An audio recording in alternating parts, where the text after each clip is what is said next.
Welcome to Home Dad Chat, brought to you by the National At Home Dad Network. My name is Brock, My name is Danny. and we are here to talk about life as stay at home dads. So sit back, relax, and enjoy the show.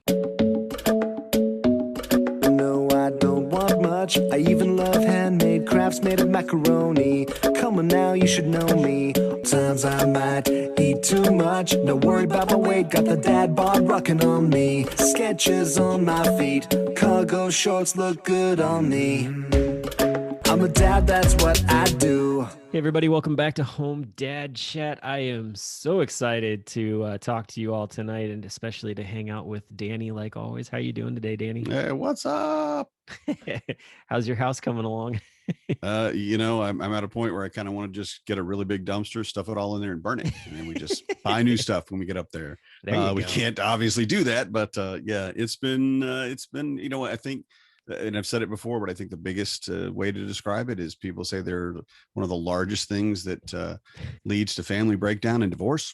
And one of them is moving, because it has just been, Marnie and I have been really forcing time into the schedule where she and I can just relax, just, read a book, watch a, TV show, whatever, go Netflix, whatever we've got for an hour about twice a week. And every time it ends up, we start talking about things that we have to do with the move or things we got coming up with the closing or this or that. And That's life.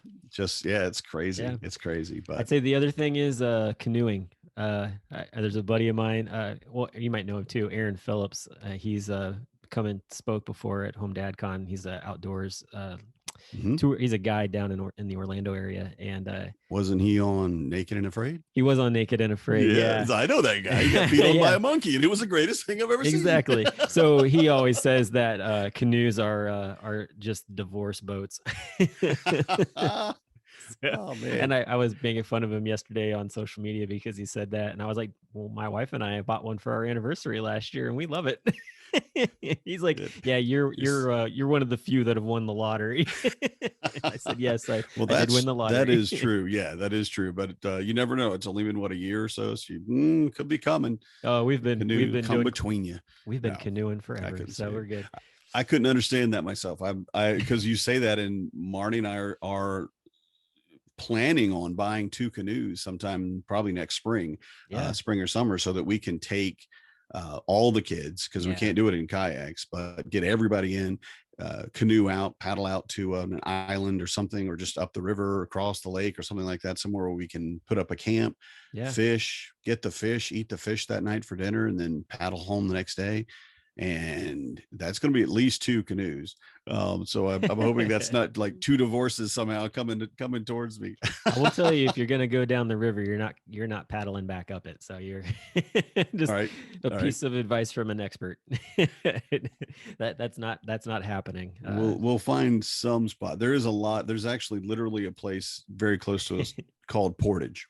Okay. And which means to carry the canoe, of course, on the land. And I looked at it and I like, is that something that happens a lot? And one of the guys that has been there, he said, the Dells have a lot of places to go. There are ponds, there's lakes, but there are also rivers, and there are some places that you can't get to unless you portage in.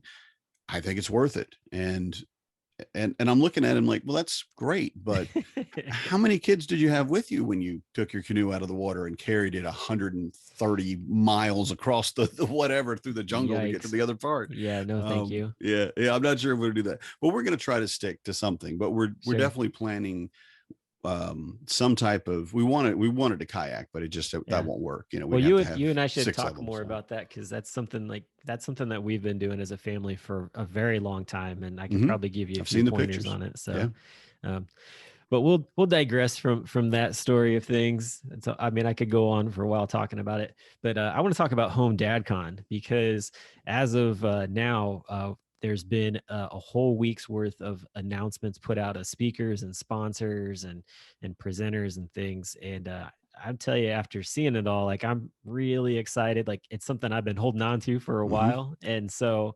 right out of the gate, and this was sort of something that got re-announced because it got announced early, and then because we thought we were ready to go, and then we didn't have everything we needed at the time, but we re-announced that Ben Killoy is going to be our opening keynote speaker. on Monday.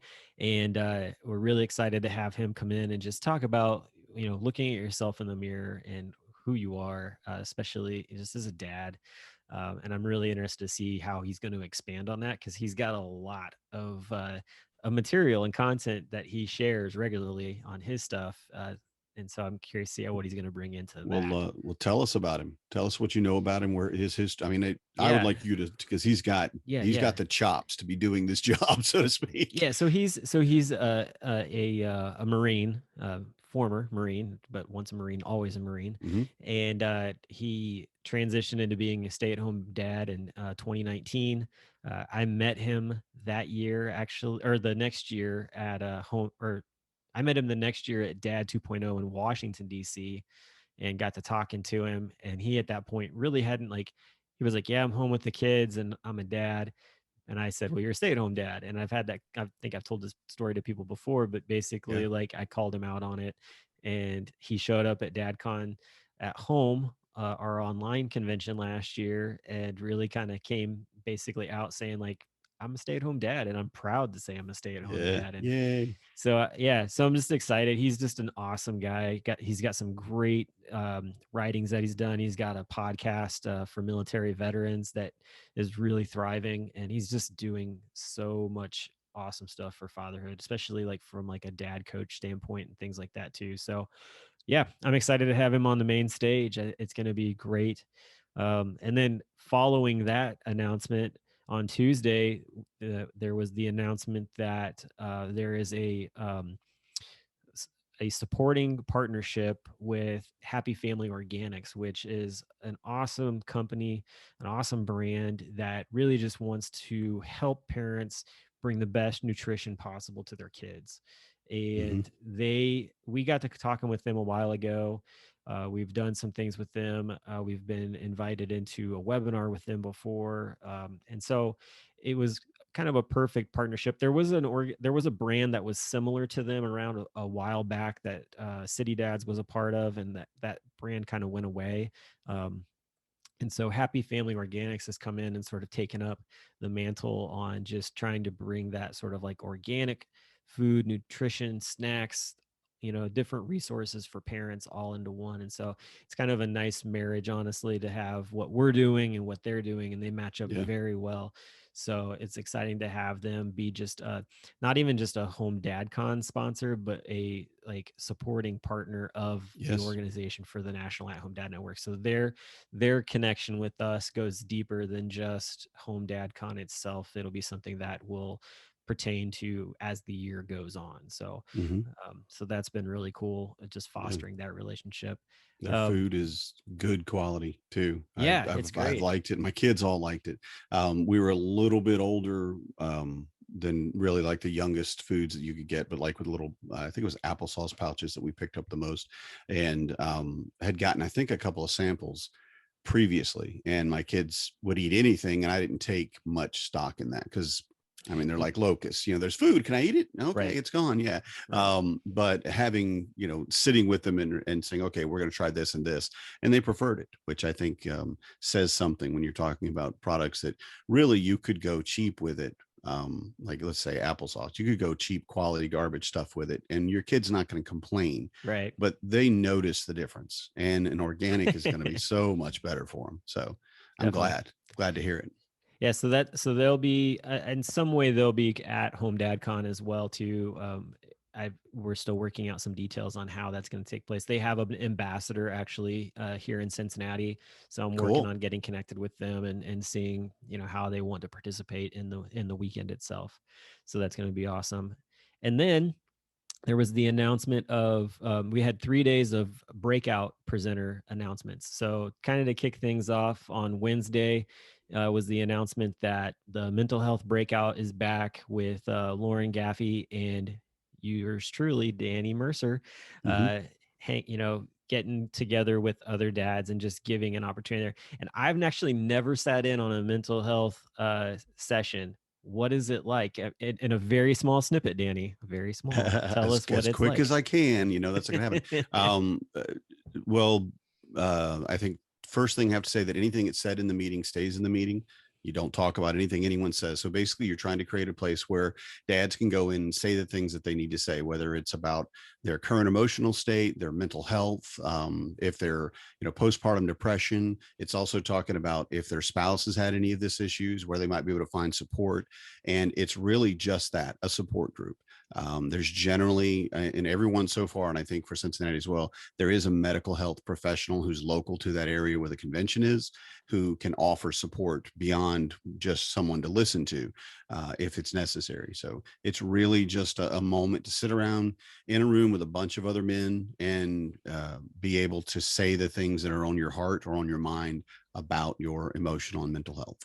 That's great. That's awesome. And that's something that has been very much a staple of HomeDadCon for quite a while. So I'm excited that it's back, and yeah, it's gonna be good. So I'm glad you and Lauren are gonna be a part of that.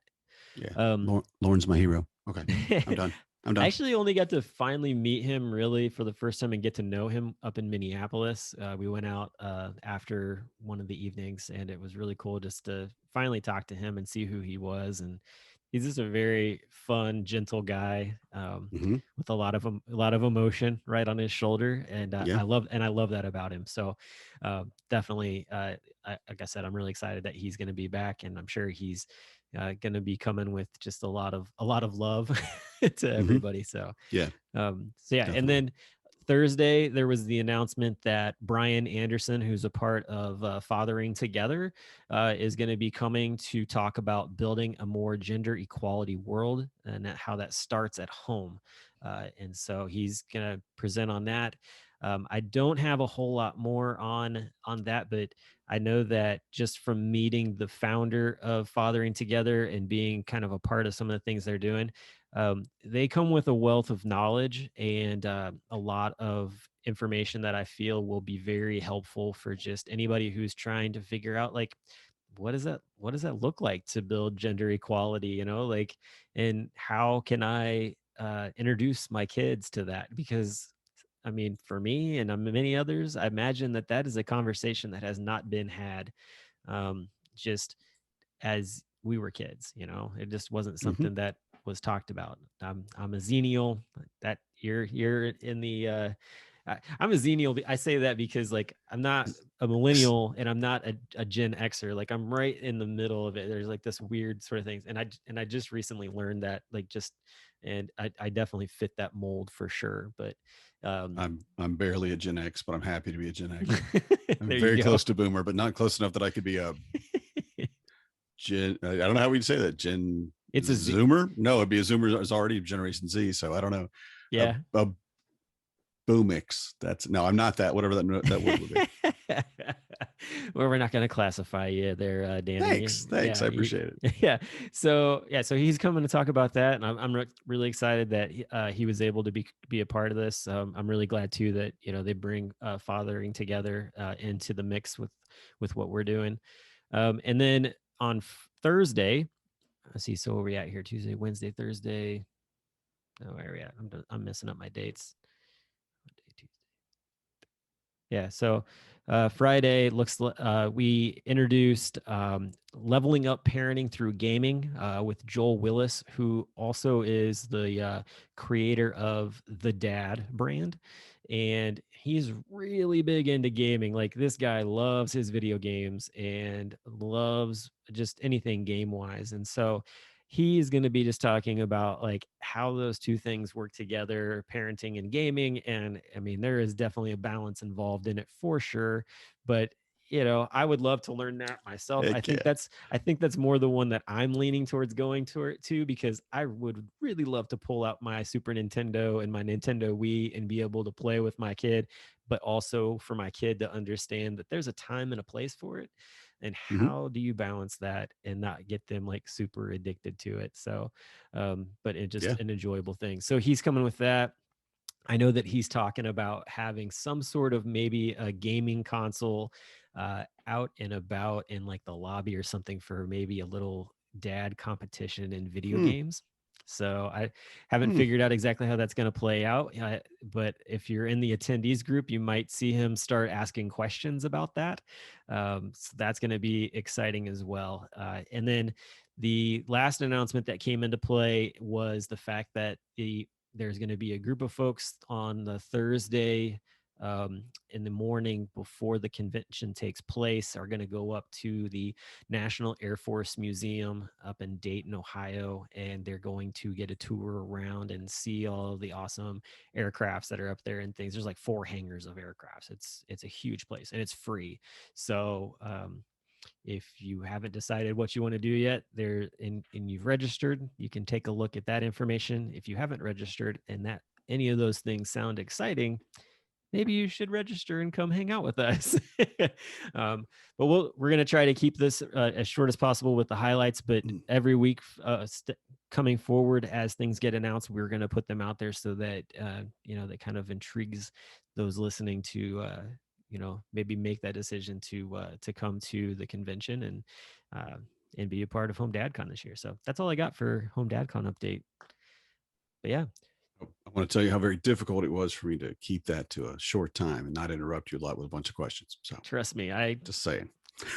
hey, I'm right there with you, man. Trust me. For our first one, I feel like we did pretty good. So Yep. But tonight, you had texted me a topic that you wanted to discuss, and it was interesting because when you texted it to me, I was just like, can you go a little deeper? Like, what does that mean? And to be honest, like, after talking about it with you in the green room before we went on record here, it makes sense why I would ask and kind of where things are at. But yeah, I'm going to let you take it from here and carry the conversation, and I'll jump in when I can. But I think this is more something that you're going to share you're going to drop some knowledge on me. Well, I thought it was really interesting because the question that I asked was, or what I suggested is we should talk at some point about how to parent a strong-willed child. Or a willful child, I think is how I put it at first.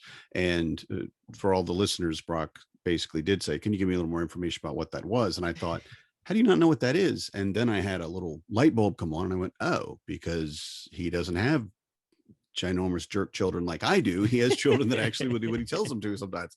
But the point of it, or the reason for it, was because it came up in another podcast that I listened to, and it was a very good example, in my opinion, of how to tailor your parenting to your child. And we've talked about that in the past about, if your child is, like we talked about with Space Jam last week, where if your child's into computer games and you're into, what the example was basketball or sports of some other kind, and they're not into that, you need to adapt.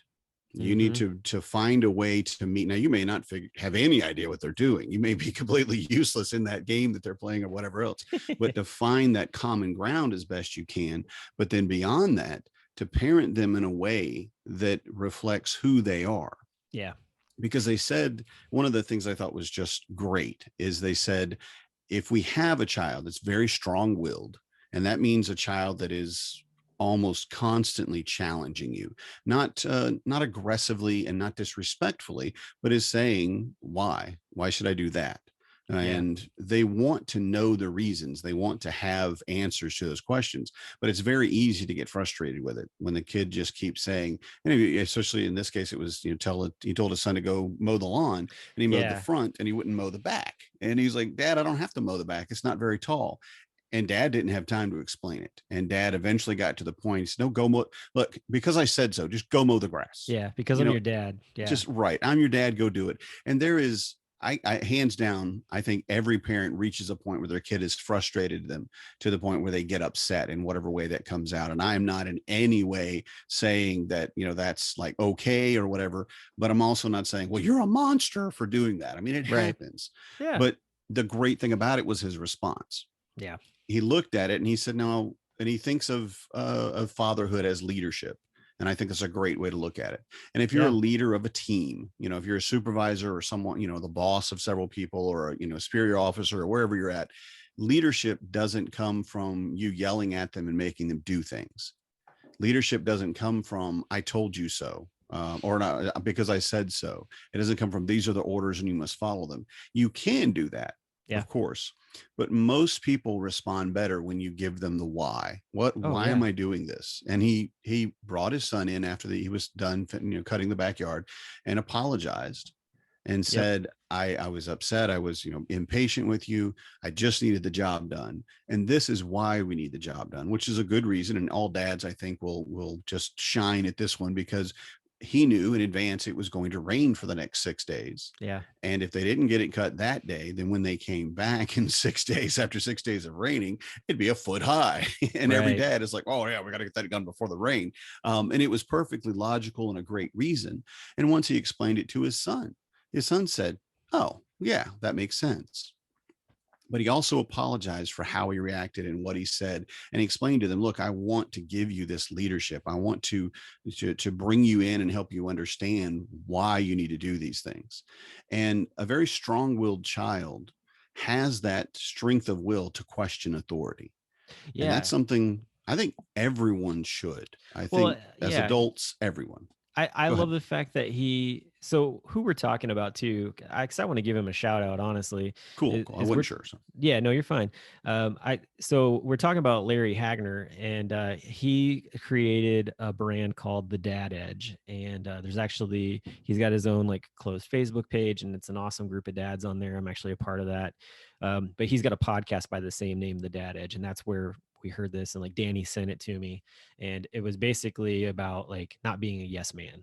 That's kind of was the idea. And he really appreciated the fact that his son wasn't a yes man. He was willing to push back, and something that we need more in this world. And it's all how you deliver it from the leadership standpoint. And Larry had realized like he had failed as a leader to deliver it in a way that came across as helpful. And I think that and that goes across the board for everything. And so when you're in a leadership position, whether it be your family or at work or whatever. So yeah, I really did appreciate that. And it was like a 15-minute podcast. It was awesome just to get like a really quick snippet in there with that. You mentioned though, and that's why I was like turning around. And that's the other thing too, like anybody's listening to this, like we actually have a YouTube channel, the National at-Home Dad Network, where you can actually watch this as well. And I only say that because there are times where like we talk about things or show things, and I feel like people are being left out, like what's going on? But I reached around the back to my bookshelf because I have a book that I've had here for a while that I got from a dad named Devin Bandison, and it's called Fatherhood is Leadership. Like that's the name of the book. And it's an awesome like short book just talking about how he led his family after the divorce that he went through, and how he was striving to just be a good dad and show his kids leadership even though things were going on. And to me, like fatherhood is such a leadership thing. Like if you are not going to walk it out right, like you are going to instill the wrong you could very easily instill the wrong things into your kids. And when you do that, it can mess up the trajectory for your kid turning into an adult and being a productive person in society. And that's one of the things I always have told my kids is that, hey, like we do these things so that when we teach you these things so that when you grow up and you're an adult, like you understand how they work. And even as far as to like telling the truth and or not stealing or whatever. And it's like these are the things that it might seem funny or cute now, but you do those things when you're an adult, and there are some great consequences for it. And I think I think that as parents, if we spend the time to explain that when they're younger, and we continue to build into that, it won't be such a shocker when they're later in life, and absolutely. High school kids, trying to pull some goofy prank, like going to like a Spencer's store. Do they even have those anymore? And going in and like, pocketing some tiny little trinket because, there's a ton of things in there and you can get in and get out without any problem. Not that I ever have done that, but I know guys who have. I really have never done that. I'm way too too clean, I guess would be the word. Anyone who knows you would never believe you had. So you're in the clear. Seriously. Yeah. You're fine. But anyway, I mean, what is that for you? You've got older kids. What kind of things have you experienced in that realm of like, we just need to get this done, and they're just like, why? Like, and they push back, and it's just a constant pushback to the point where like you're like, I know they're going to say why. And maybe you just don't want to even go there because you're just like, this is not the day to push back kind of thing. What's that been like for you? There's two times when it's happened when they said, the first one is kind of different when they are young kids, when they're 2 to 3, 4, and everything you tell them, you answer a question and they say why. Yeah, and you answer that question, they say why. Yeah, and they love that word. Yeah. And that one is a very different situation. And that one, I look at them and I give them the final answer that I'm going to give, and I say, just say, oh, okay. And they'll stop, and instead of saying why, they'll go, oh, okay. And then we're done and we're able to get out and just bail out. But later on, you have to develop the patience to take that why from your older child and explain it. You just have to. Yeah. Now you can get a certain basic set of family values or rules of the house or things of that nature that cover a lot of the bases of why. My teenager just hates working, just does. I mean, he's just lazy. He just does not want to work. And he doesn't ask me in the morning when I tell him, no, you have to do your housework, go to your housework, or tell him what, individual tasks that he needs to finish up. He doesn't ask me why anymore. Now, he is very strong-willed. He is very challenging. I've had other parents who said, I don't know how you handle this child, especially being your first child. Usually your first child's sweet and amazing and wonderful, and your second one's kind of the demon baby, because they tricked you with the first one. Did you have the trap baby on the first one? Right, exactly. We did not. We had the crazy baby, right? It's a trap. And it was a very interesting experience because I had to tell each of his teachers, he's going to challenge you. It's not meant as disrespectful. He is a polite and kind and sweet child in his own way, but you have to prove that you have the right to tell him what to do. And that's all there is to it, because he was has always been very intelligent, has, a gifted child and all of those things. Yeah. And he would go to adults and kind of expect them to be idiots, kind of. I mean, just like, are you as smart as me? Well, let's see how you're going to be. Can I do this? Can I get away with that? Can I get away with this? And when you set the rules down, he didn't fight them from that point on, but he had to know that you were in charge, and not in a strong arm way at all. Most of the teachers were familiar with this. They've dealt with it 100 times, their children, and they would say, yeah, okay, well, we can do that. First day, we'll just make sure we understand the ground rules and all those things. And I tried to reiterate, like, he's not a jerk about it. He's not, disrespectful even, but he's going to push you as far as you will go. And if you roll over, he'll just keep pushing, and he'll be running your classroom inside of 2 or 3 weeks. He won't care what you say.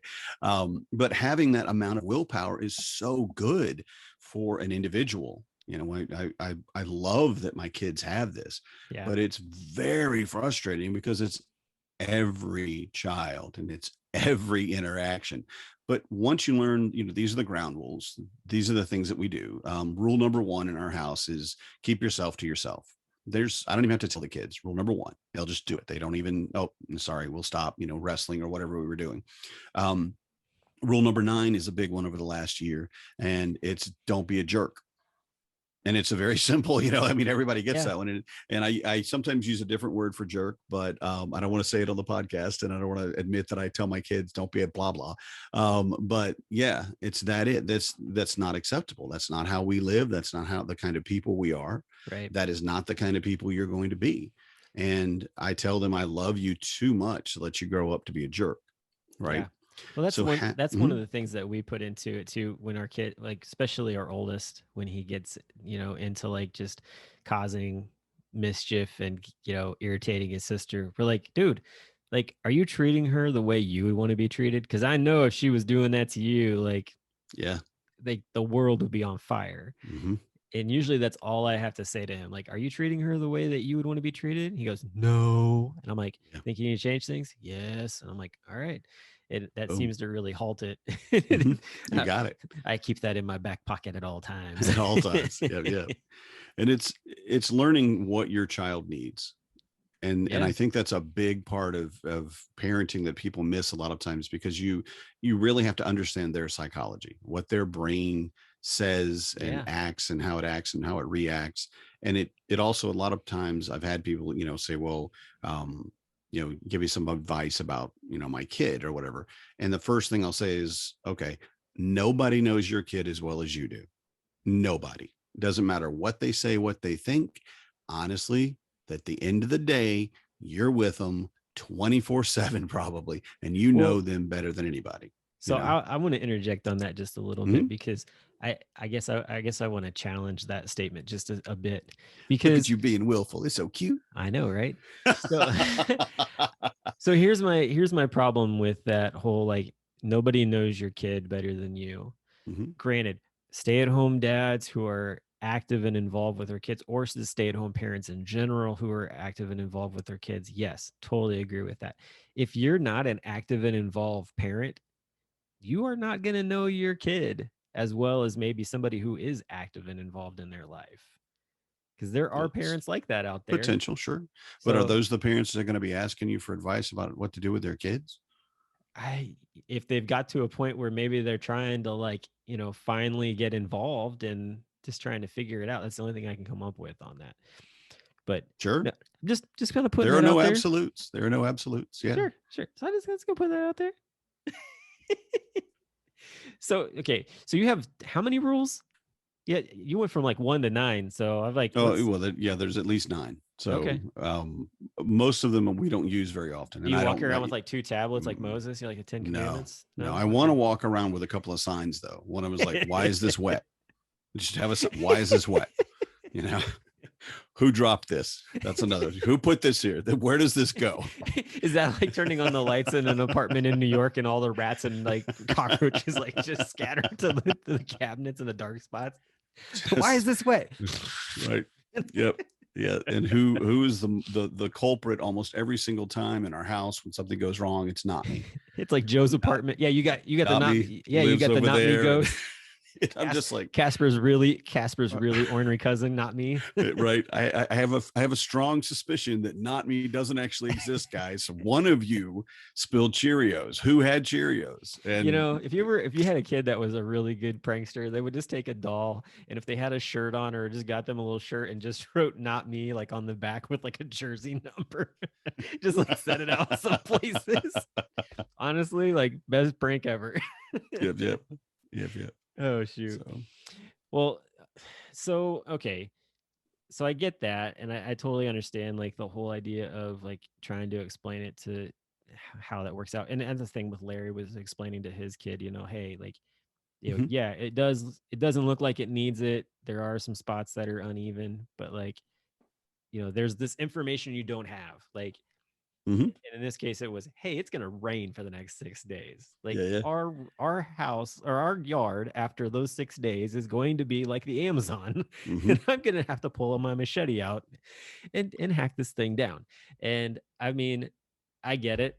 That's where I was when I came back from my trip. I mowed and thought I was good, and it rained the entire time, and then it stopped just before we came back, and it shot all up to the point where I thought I could crawl through and find all kinds of little animals running around. Tigers. Yeah, exactly. In the all-concealing grasses. Yeah.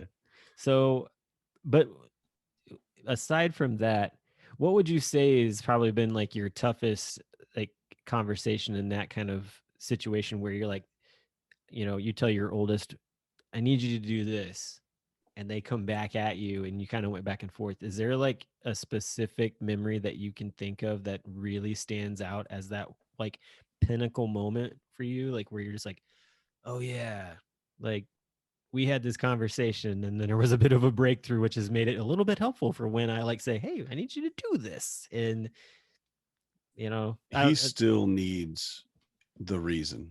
He still needs the why. How old is he? He's 15, just turned 15 a couple weeks ago. So, and he is in a spot really as a teenager where you want them. In my opinion, I want a child that wants to know why and wants to challenge things and do things, and find their own way and make mistakes. I want him to make all the mistakes he can while he's living with me, because again, as we said earlier, there's consequences when you leave that are going to be much worse. And looking at how he deals with his day, it's ridiculous to me with the tiny amount of work that I ask my kids to do. And it's all kind of gauged to who they are and what they can do. Now, my oldest is 5'10", I think, and he's a big boy. He can do a lot more than say his little 6-year-old sister. So he does things that no one, really no one else could do. And then, my son just turned 12 today. My other son turned 12 today, and he's got other responsibilities. Like he can, empty and refill the dishwasher and put the dishes away, things like that. The smaller kids just can't reach it. Right. Yeah. So they all have their own, degree of work that they have to do, but they all know that they all have to do their work, and all of their work has to be done before we do anything else. Yeah. If we're going to the pool, I'm not leaving the house until all of this is done. And I'll just sit there. I don't, I'm not trying to, I don't really need to go to the pool anyway. I'm good. But whatever we might be doing that's fun for that day, you go to the park or go to a friend's house, whatever it might be, not really a friend's house anymore, but whatever it might be, it's always a requirement that we get our housework done first. Yeah. Right. And they always know that I've done my housework, which is another part of it, because at 14, he said something to the effect of, this is too much stuff to do. I can't believe I have to do all this work. You don't do this much work. And there it is. And I'm like, yeah, there we go. Come on. All right. So in the morning, you're going to get up with me and we're going to go through my stuff. And then when you go toddle off to take, do whatever you do in the day and have your, quiet time, you're going to stay with me and we're going to keep working. Yep. And then you're going to be back to help me fix dinner, which isn't a big thing because he does that a lot. I always encourage the kids to help me fix dinner. I want them all to know how to cook. But then you're going to hang out and you're not going to eat until everybody else has eaten. Everybody else has their food. And then you and I can eat. And then we don't get to sit down. We clean up. Even though even the littlest kids knows, take your scrape your plate into the trash or give it to the dog, whatever it is, and then put it in the dishwasher. They know that routine. There's still a ton of stuff that needs to be done. Yeah. And he didn't make it to noon. He was just like, I hate this. I can't believe you do this. This is not, you don't do this every day. And I said, then we'll go every single day if you want to. Why would I lie to you first? Second, I have never lied to you. Yeah. I am not the kind of person that I'm too obvious. I mean, it's just, I'm going to just tell you straight out what I'm thinking and feeling. But that was probably one of the biggest moments for him for his teenage years that allowed us to kind of set a precedent and say, this is what needs to be done. It's not as much as it could be. You have a huge amount of work that your dad's doing every day that he could just ask you to do. And he could just sit around and read a book or do whatever, go color, he's my oldest is a big artist, well, let me take this thing and I'll see if I can draw these things. And you just do all that work while I'm sitting here in my quiet time, Yeah. And that was it for him. No, you're right. I apologize. I will get it done. And for like 3 days straight after that, he got it done every single day. That's and then great. It stopped. Well, yeah, that happens. And then I start reminding again, the little sign, do your housework. Do your housework. I think what I take away from all that and just from the whole conversation we've been having is the fact that, is to deny yourself the immediate, like, I told you, why do I have to do this? Because I told you, like to stop and take a breath and be like, okay, obviously they're not understanding. I need to explain to them. Like, I actually need to take the time to explain with a little more detail why it is that I need you to do this. Like, and then too, like, I think bringing in the fact of like, until these things get done, like we can't move on to the next thing. And, I've had that conversation with my kids before because they're like, I don't want to do that. It's not so much a why, it's just that I don't want to do that. It's like, well, unless you do this, we can't move on and go do that. Like, you want to go swimming in the pool. Okay. I need you to, empty the dishwasher. And until you do that, like, we're not going swimming, or I need you to pick up your Legos. Well, I want to pick up my Legos. They're everywhere. Well, until you pick them up, and you can make a game out of it or whatever you want to do. But until you pick them up, like, we're not going to be able to do X, Y, Z, and I'm going to be doing stuff while you're doing stuff. So I expect you to do your thing and I'll check in on you from time to time. But the longer it takes you, the less time you're going to have at wherever it is we're going to. Bingo. And I've even said to the point where it's like, if it takes too long, you're running out of time and we're not going to be able to do it. Right.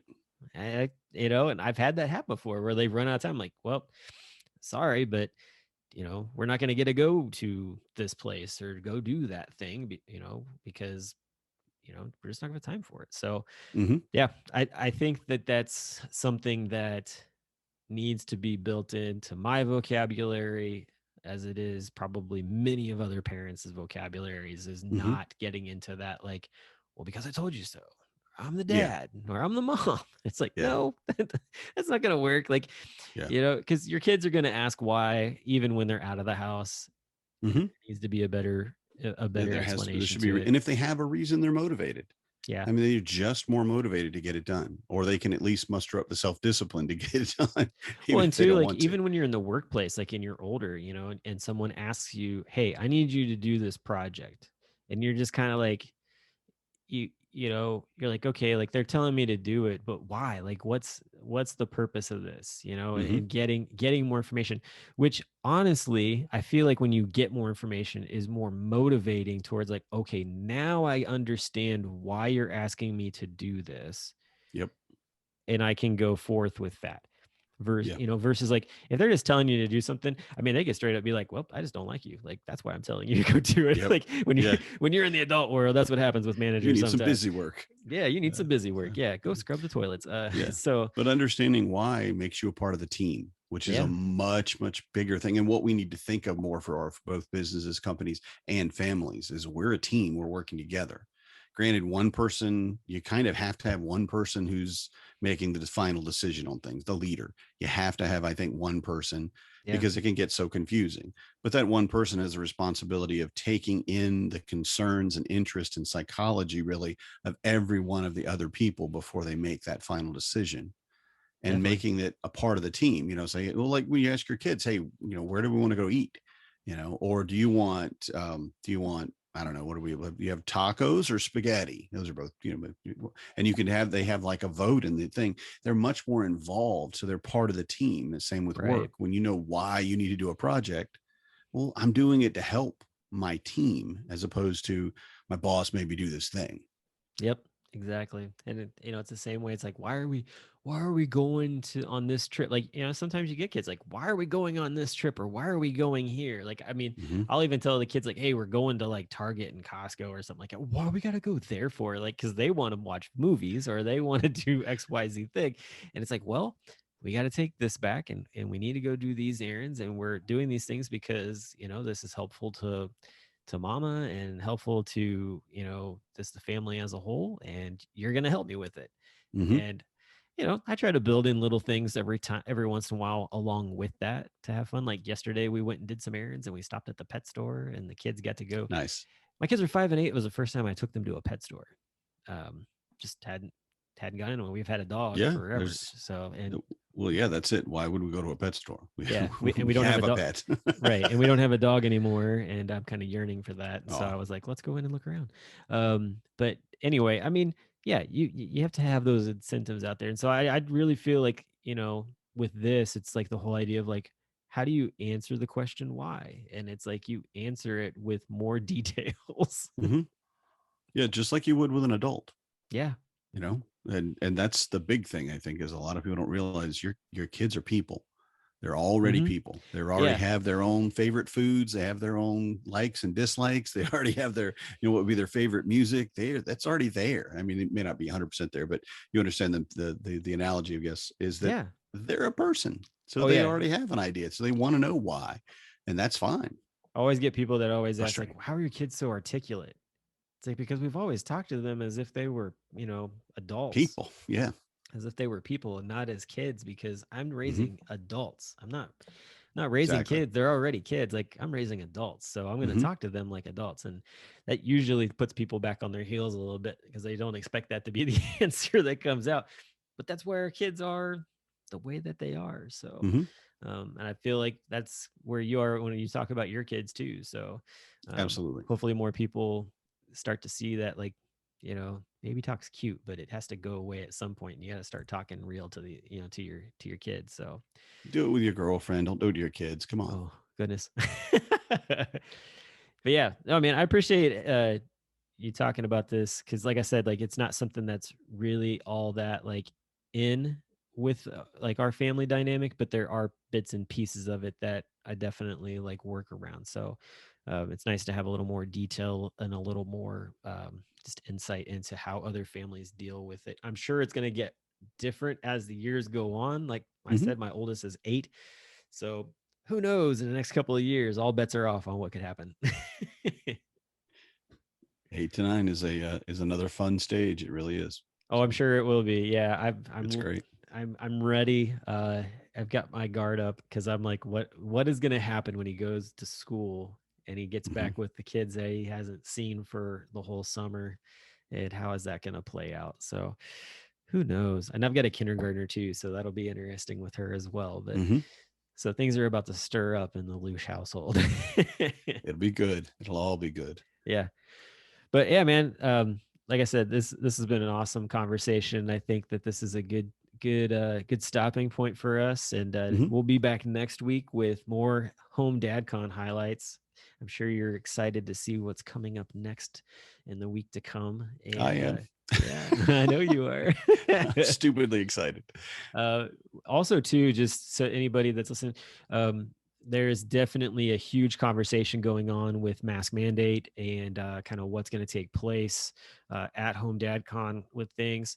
I would say that more than likely where we're going to be at is more of a like, hey, like we need to be as safe as possible. And so whatever that looks like coming down from CDC and local government in Kentucky is what we're going to be doing. And I would not be surprised if there is a little more mask wearing indoors at the convention than what was recently perceived with what's going on currently with the Delta variant. So we want to keep everybody safe and have a good convention all at the same time. And so just keep your eyes peeled on the Facebook group for what we're going to be putting out about that as time gets closer. So yeah, just wanted to put that out there. A little bit of extra inside bit to things. So thanks for listening to the show. Danny, thanks for getting to talk tonight, man. It was awesome.